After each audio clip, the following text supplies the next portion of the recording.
გამარჯობა გილოცავთ ყველას კალენდარულ ახალ წელს, დამდეგ ქრისტეს შობის დღესასწაულს, რომელიც უფრო მნიშვნელოვანია, ვიდრე ახალი წელიწადი, ანუ ერთი წელი თავდება და მეორე იწყება, ამით ეს დიდად მნიშვნელოვანი არ არის, ვიდრე ქრისტეს შობა, განკაცება, მოულინება ამ ქვეყანაზე.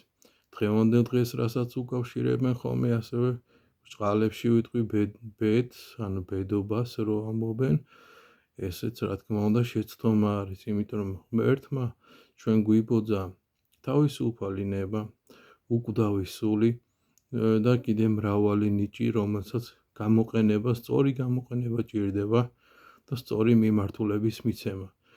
და გონიერება მოგვანიჭა ყველაზე მთავარი, უფალმა ამ უკვდავ სულთან ერთად და ამას უნდა სწორი გამოყენება, იმით რომ ჩვენ არ უნდა ვიყოთ დამოკიდებულები ადამიანები ბედზე. ანუ იმაზე რომ მე დღეს თუ კარგად მოვიქცევი, მხოლოდ მთელი წელი ესე იგი კარგად ვიქნება. ესე იგი არც გამოდის რომ არც შრომა არ მჭირდება, გამოდის რომ არც ჯაფა არ მჭირდება, არც სიკეთის კეთება არ მჭირდება, არც ხვების რო თანადგომა გამოუცხადო, არც ეს არ მჭირდება, არამედ ვიქნები დღეს ესე და მთელი წელიც ასე ვიქნება.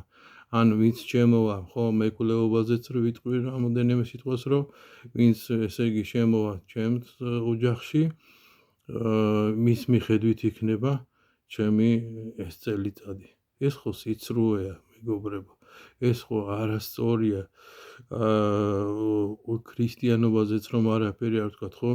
გონება, რომელიც ყველას გვაქვს, ყველა ადამიანს გვიბოძავ, უფალმა და რომელსაც სჭირდება მუდმივი განვითარება და მუდმივი წორთნა და მუდმივი ვარჯიში და წინსვლა, როგორც მაგალითად ადამიანი იბრძვის იმისათვის ხოლმე, რომ მატერიალურ კეთილდღეობა ჰქონდეს, უფრო მეტი გამდიდრდეს, უფრო მეტი რაღაც შესაძლებლობები ჰქონდეს, უფრო მეტად უნდა ვზრუნავდეთ ჩვენი გონების განვითარებაზე, ჩვენი რწმენის სიმტკიცეზე და სიძლიერეზე და არ უნდა იყოს ამაზე საუბარი.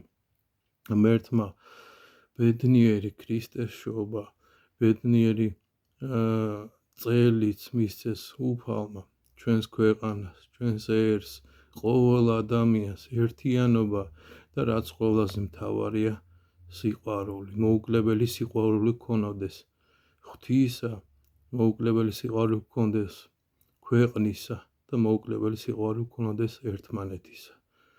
გვიყვარდეს ერთმანეთი.